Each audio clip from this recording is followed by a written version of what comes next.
उत्तराखंड के लोगों को लग सकता है बड़ा झटका। जी हां, उत्तराखंड में महंगी हो सकती है बिजली।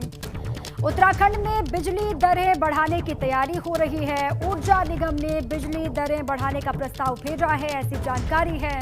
4% दरें बढ़ाने का प्रस्ताव उत्तराखंड विद्युत नियामक आयोग को भेजा गया है। मार्च 2022 के अंतिम सप्ताह में नई दरें होंगी घोषित और 1 अप्रैल से लागू कर दी जाएंगी नई दरें। तो आप देखिए, झटका लग सकता है उत्तराखंड के लोगों को चुनाव आते आते। और इसी पर अधिक जानकारी के साथ मेरे सहयोगी रवि कैंत्रा जुड़ चुके फोन लाइन पर। रवि, क्या जानकारी है इस पूरे मामले को लेकर? ये कहा जा रहा है कि उत्तराखंड के लोगों को लगने जा रहा है झटका, बिजली की दरें बढ़ सकती है वहां पर। बिल्कुल दीपा, देखिए, अगर उत्तराखंड में बिजली की दरों की बात की जाए तो अब 4% दरें बढ़ाने के लिए विद्युत जो यूपीसीएल है उसने नियामक आयोग को लिखा है। और ऐसे में अगर ये दरें बढ़ती हैं तो ये मार्च में बढ़ी जाएंगी, क्योंकि मार्च में विद्युत नियामक आयोग की बैठक होती है और इसके बाद अप्रैल से इन दरों को शुरू कर दिया जाएगा। तो ऐसे में ये माना जा रहा है कि जिस तरीके से, चाहे वो कोई भी वजह हो कि किन वजहों की वजह से विद्युत की दरों को बढ़ाने का जो प्रस्ताव नियामक आयोग को भेजा गया है, हालांकि उसमें फाइनल मोहर नियामक आयोग की लगनी है, लेकिन 4% जो दरें हैं उनको बढ़ाने का प्रस्ताव भेजा गया है कई कारणों को लिखकर। तो ऐसे में जब विद्युत नियामक आयोग की एक बैठक होगी, इसमें ये निर्णय लिया जाएगा। हो सकता है कि इन दरों का जो 4% का प्रस्ताव दिया गया है कुछ कम इसको बढ़ाया जा सके, लेकिन इतना निश्चित है कि उत्तराखंड में जो विद्युत की दरें हैं वो कुछ ना कुछ जरूर बढ़ाई जाएंगी। तो हम मान सकते हैं कि मार्च के बाद, मार्च 2022 के बाद लोगों को जो अभी जो बिजली का बिल जो दे रहे हैं उसमें कुछ इजाफा होना लगभग तय है। चलो ठीक है रवि, बहुत शुक्रिया आपका पूरी जानकारी के लिए। इस प्रस्ताव पर क्या होता है, आगे क्या फैसला लिया जाता है, इस पर भी लगातार नजर रहेगी।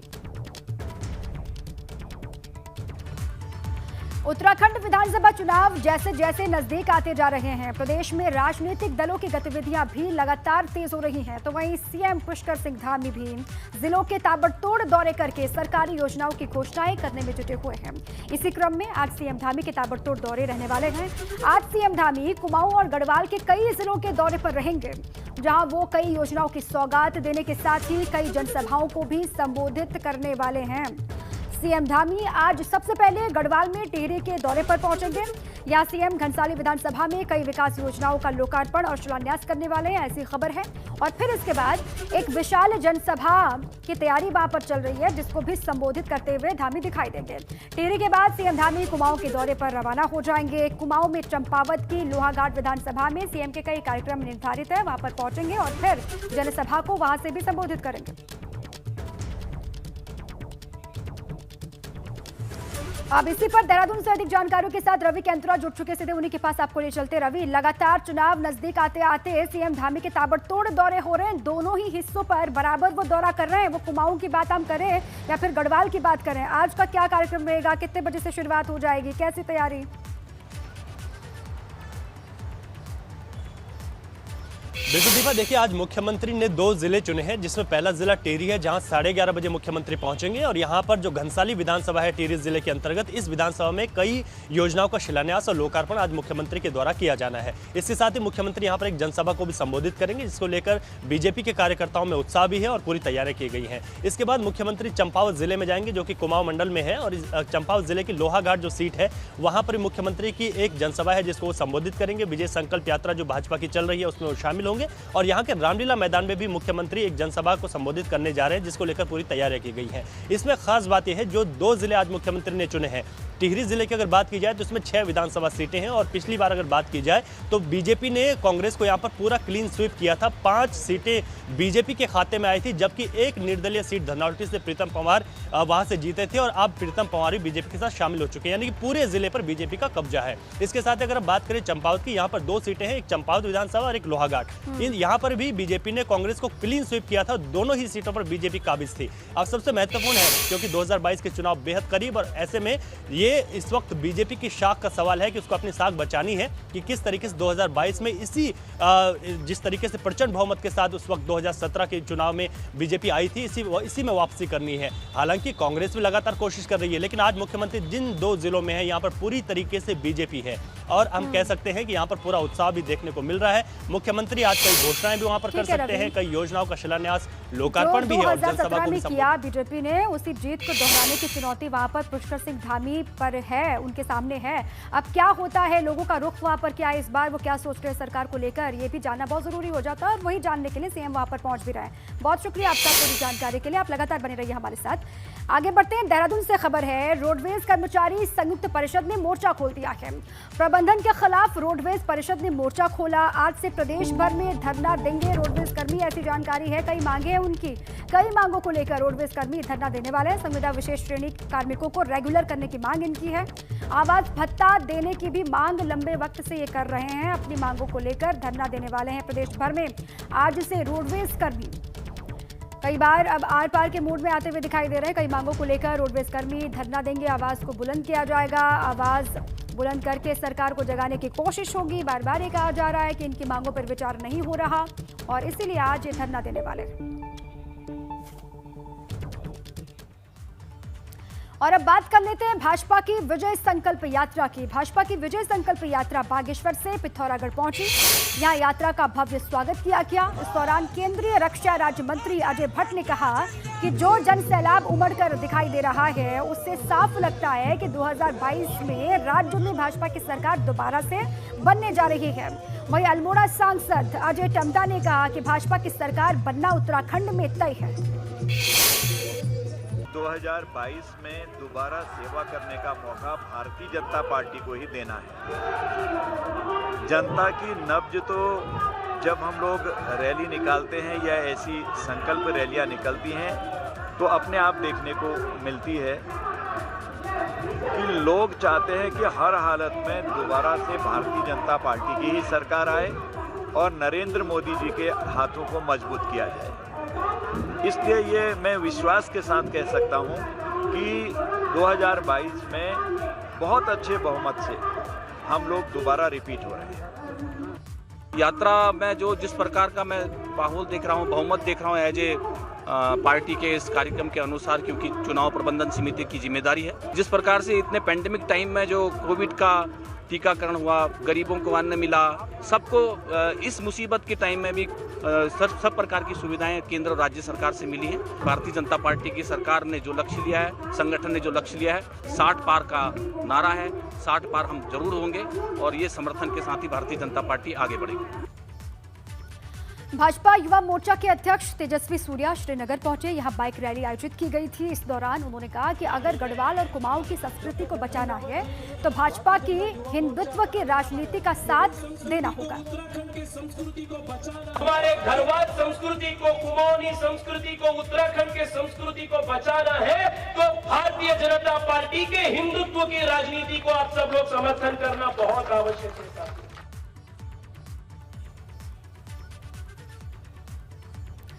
देहरादून में आज कांग्रेस की प्रेस कॉन्फ्रेंस होने वाली है। कांग्रेस मुख्यालय में प्रेस कॉन्फ्रेंस की जाएगी कांग्रेस की तरफ से। कांग्रेस प्रदेश अध्यक्ष होंगे प्रेस कॉन्फ्रेंस में शामिल।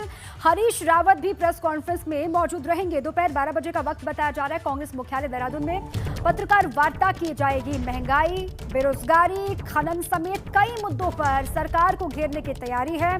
कांग्रेस प्रदेश अध्यक्ष गणेश गोदियाल इस प्रेस कॉन्फ्रेंस में मौजूद रहेंगे। साथ में पूर्व सीएम, कांग्रेस के दिग्गज नेता हरीश रावत कांग्रेस में जो प्रेस वार्ता होगी उसमें शामिल होंगे और कई मुद्दों को लेकर सरकार को घेरा जाएगा। महंगाई को लेकर लगातार मुखर है कांग्रेस पार्टी। बेरोजगारी का मुद्दा उत्तराखंड में बार बार उठाती रही है कांग्रेस और साथ ही खनन के मुद्दे को लेकर आपने देखा हरीश रावत किस तरीके से सोशल मीडिया पर भी बेहद एक्टिव रहते हैं। अब प्रेस कॉन्फ्रेंस जब यहाँ पर की जाएगी तो इस सिलसिलेवार तरीके से हर एक मुद्दे को लेकर सरकार पर कई वार किए जाएंगे। दोपहर 12 बजे का वक्त बताया जा रहा है। कांग्रेस मुख्यालय में प्रेस वार्ता की जाएगी। उत्तराखंड क्रांति दल ने 2022 विधानसभा चुनाव को लेकर सभी राजनीतिक पार्टियों से आगे चलते हुए मंगलवार को अपने प्रत्याशियों की पहली लिस्ट जारी कर दी है। यूकेडी की पहली लिस्ट में 16 प्रत्याशियों के नाम घोषित किए गए हैं। इससे पहले यूकेडी अपना घोषणा पत्र भी जारी कर चुकी है, जिससे माना यह जा रहा है कि इस बार के विधानसभा चुनाव को लेकर यूकेडी बेहद सक्रिय और बेहद गंभीर है। यूकेडी ने द्वाराहाट से पुष्पेश त्रिपाठी, देवप्रयाग से दिवाकर भट्ट, श्रीनगर विधानसभा से मोहन काला, धनौल्टी से उषा पवार को टिकट दिया है, जबकि लंसडाउन विधानसभा से एपी जुयाल, अल्मोड़ा से भानुप्रकाश जोशी, काशीपुर से मनोज डोबरिया और यमकेश्वर विधानसभा से शांति प्रसाद भट्ट को प्रत्याशी बनाया गया है। और इसके साथ ही केदारनाथ से गजपाल सिंह रावत, रायपुर से अनिल डोभाल, ऋषिकेश से मोहन सिंह असवाल, देहरादून कैंट से अनिरुद्ध काला, चौबट्टा खाल से वीरेंद्र सिंह रावत के नामों की घोषणा कर दी गई है। अब कहा यह जा रहा है कि पहले लिस्ट तो सामने आ चुकी है, दूसरी लिस्ट को लेकर मंथन शुरू हो चुका है यूकेडी में। उत्तराखंड क्रांति दल ने टिहरी विधानसभा से उर्मिला, किच्चा सीट से जीवन सिंह नेगी और डोईवाला विधानसभा सीट से शिव प्रसाद सेमवाल को अपना प्रत्याशी घोषित किया है। माना यह जा रहा है कि इसके बाद जल्द ही जो दूसरी लिस्ट है वो भी सामने आ सकती है, जबकि अभी तक प्रदेश की बाकी राजनीतिक पार्टियों को अगर आप देखते हैं तो सबसे आगे उनसे निकल करके यूकेडी ने प्रत्याशियों की पहले लिस्ट जारी कर दी है। राज्य में जिस तरीके से भ्रष्टाचार, तमाम सारे गलतियां, गलत तरीके का पैटर्न राष्ट्रीय दलों ने दिया था, उसको उन्होंने लॉकडाउन के समय में देखा, समझा और वो पूरे तरीके से राष्ट्रीय दलों के जो उत्तराखंड की बदहाली के लिए जिम्मेदार है उनके खिलाफ खड़ा है। ये बहुत अच्छी बात है इस चुनाव में और मुझे लगता है ये नौजवान, ये यूथ इस बार बदलाव लाएगा। 16 प्रत्याशियों की लिस्ट जारी हो गई है, उसमें अधिकांश युवा चेहरे हैं। ये एक नई यूकेडी है जिसमें हमारे उत्तराखंड क्रांति दल के जो वरिष्ठ लीडर्स हैं जिन्होंने इस संघर्ष में महत्वपूर्ण भूमिका निभाई है, कुछ वो प्रत्याशी भी हैं। तो जाहिर सी बात है ये उनके अनुभव का और नए युवा जोश का एक संगम, एक त्रिवेणी टाइप से जो है उत्तराखंड क्रांति दल ने आज जारी की है। 2022 विधानसभा चुनाव को लेकर उत्तराखंड क्रांति दल के घोषणा पत्र जारी करने के बाद मंगलवार को प्रत्याशियों की पहली लिस्ट भी जारी करने से दूसरे दलों में भी हलचल अब बढ़ गई है। प्रदेश के प्रमुख विपक्षी पार्टी कांग्रेस भी अब अपने घोषणा पत्र को लेकर तेजी से काम कर रही है, जिससे माना यह जा रहा है कि बहुत जल्द कांग्रेस का घोषणा पत्र भी सामने आ सकता है। और इसी को लेकर कांग्रेस के दिग्गज नेता न केवल मंथन करने में जुट गए हैं बल्कि लोगों के राय शुमारी भी लगातार ले रहे हैं। उत्तराखंड कांग्रेस के पब्लिसिटी कमेटी के अध्यक्ष हैं सुमित हृदयेश। उन्होंने कहा है कि घोषणा पत्र को लेकर पार्टी तेजी से काम कर रही है। सरकार पर आरोप लगाते हुए सुमित हृदयेश ने कहा कि झूठे वादों से परेशान उत्तराखंड के लोग भी कांग्रेस के घोषणा पत्र का बेसब्री से इंतजार कर रहे हैं और इसीलिए लोगों की राय लेकर ही पार्टी घोषणा पत्र बना रही है। लोगों की राय को पार्टी अपने घोषणा पत्र में शामिल करेगी और सरकार बनने के बाद लोगों से किए वादों को पूरा करेगी। नहीं, देखिए, अब तो कांग्रेस का जो सबसे महत्वपूर्ण चीज़ है वो हमारा प्रतिज्ञा पत्र अथवा हमारा जो घोषणा पत्र है, इसके लिए हम सब लोग बेचैनी से रुके हैं। उसमें सारे बहुत एक नियोजित तरीके से जो हमारे प्रोफेशनल कांग्रेस वाले हैं छत्तीसगढ़ और राजस्थान वाले, इनको कुमाऊं और गढ़वाल मंडल दिए गए। इन्होंने विधानसभा वार जाकर लोगों से फीडबैक इनपुट लिया है और मैनिफेस्टो में घोषणा पत्र में क्या क्या चीज़ें सम्मिलित होनी चाहिए विधानसभा वार भी लिया है, प्रदेश के हित में भी लिया। उत्तराखंड में इन दिनों हरीश रावत के ट्वीट से बवाल मचा हुआ है। दरअसल हरीश रावत ने ट्वीट कर लिखा कि राज्य के मुख्य सूचना आयुक्त का पद रिक्त है, उस पद का सौदा हो चुका है। इसी बात को लेकर प्रदेश में सियासी माहौल गर्मा गया है, क्योंकि मुख्य सूचना आयुक्त पद पर किसी को नामित करने के लिए नेता प्रतिपक्ष के साथ सीएम की तरफ से एक कैबिनेट मंत्री का नाम प्रस्तावित होता है, लेकिन हरीश रावत के ट्वीट से उनके ही पार्टी के नेता पर भी इशारा किया जा रहा है।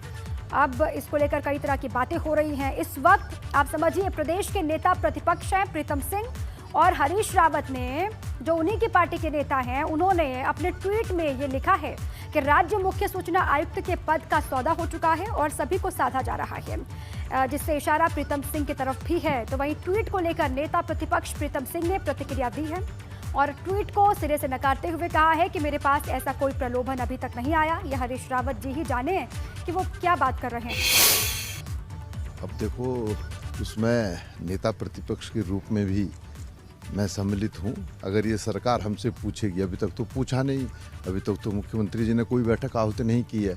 अगर बैठक आहूत करेंगे हमसे भी पूछेंगे, लेकिन मेरे पास कोई जो है इस तरीके के लोग नहीं आए जिन्होंने ये प्रलोभन दिया हो कि भाई धन लेकर के जो है हमारी नियुक्ति कराने का काम करे। अब मुझे मालूम नहीं है रावत जी ने किस परिप्रेक्ष्य में बात की। कांग्रेस के नेता राजेंद्र भंडारी ने चमोली के पोखरी में आयोजित महिला सम्मान समारोह में शिरकत की।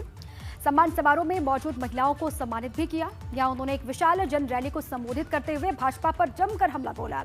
पूर्व कैबिनेट मंत्री ने कहा कि भाजपा की डबल इंजन की सरकार केवल जुमलों की सरकार है, केवल जनता को गुमराह करना ही जानती है, बेरोजगारी चरम पर है। नंदा की भूमि में नंदाओं का स्वागत सम्मान तो बहुत जरूरी है। मातृशक्ति का सम्मान होगा तभी हम भूलेंगे और आगे बढ़ेंगे।